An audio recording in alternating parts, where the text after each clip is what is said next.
फक्त जळालेली हाडं सापडली. कोल्हापूरमधील सरपंच 2 महिन्यांपासून बेपत्ता.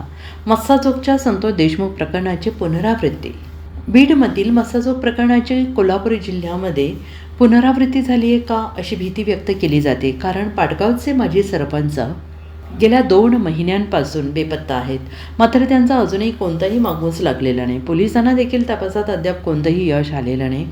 त्यामुळे संबंधित माजी सरपंचाचं काय झालं असा प्रश्न उपस्थित केला जातो आहे. कोल्हापूरच्या पाटगावचे माजी सरपंच महेश पिळणकर गेल्या 2 महिन्यांपासून बेपत्ता आहेत. 2 महिन्यांपासून पोलीस सर्व बाजूने तपास करत आहेत. मात्र अजूनही पिळणकर यांचे काय झाले हे समोर आलेले नाही.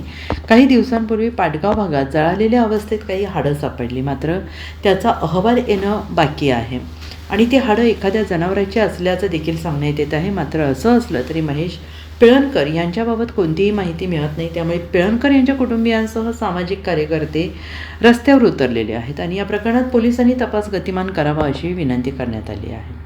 7 जानेवारीपासून माझे मिस्टर घरातून गेले. ते आज 2 महिने झाले, अजून काही पत्ता लागत नाही आहे. पोलीस आपलं त्यांचं हे चालू आहे, तर त्यातनं काय आम्हाला म्हणजे उत्तरच काय मिळत नाही. आणि आता 2 महिने आम्ही वाट बघितली आणि आता त्यांची मित्रमंडळी वगैरे सगळ्यांनी मिळून हे आता करायचं ठरवलं. त्याच्यासाठी आम्ही त्यांच्यासोबत कधी निघून गेले? गाडी मिळून आलेली आहे त्याबाबत 7 जानेवारीला ते घरातून रात्री 9 वाजता गेले आणि त्यांची गाडी आमचं शेत आहे एक 2 किलोमीटरच्या अंतरावर, तिथे गाडी सापडली. तर त्यांचं काही असं नाही, बाकी कोणतीच वस्तू वगैरे काही सापडलेलं नाही. आणि पोलिसांचं म्हणणं काय त्यामुळे? पोलिसांनी सगळ्या बाजूने तपास केलाय, खरं अजून त्यांच्या हातात ठोस काहीच नाही असं सांगताय. असं मला वाटत नाही, वैयक्तिक मला असं वाटत नाही. कारण ते म्हणजे सगळ्यांशी चांगले वागायचे, कधी कुणाशी भांडण वगैरे असं काय त्यांचं नव्हतं. तरी पण काय सांगू शकत नाही. पाटगावचे माजी सरपंच मिसिंग पोलीस स्टेशन भोदरगडकडे दाखल आहे.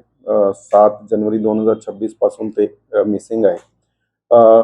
ते दोघे पद्धतीच्या माहितीच्या आधारे आणि तांत्रिक माहितीवरती दोघे पद्धतीने आमचा तपास चालू आहे.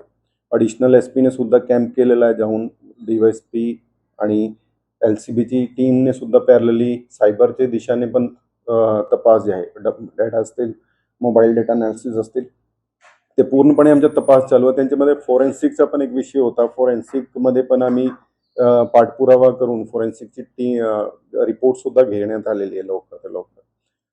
पुढची तपास जी आहे, आता शिष्टमंडळ भेटलेला आहे. पुढची तपास आम्ही आणखी वेगाने आणि SIT फॉर्म करून ज्यांच्यामध्ये त्यांनी 1-2 नाव सुचवले की या अधिकारीकडून, तसं एक करून आम्ही एक SIT तयार करतो आणि पुढचा तपास करत आहोत. Bureau report SBN Marathi, Kolhapur.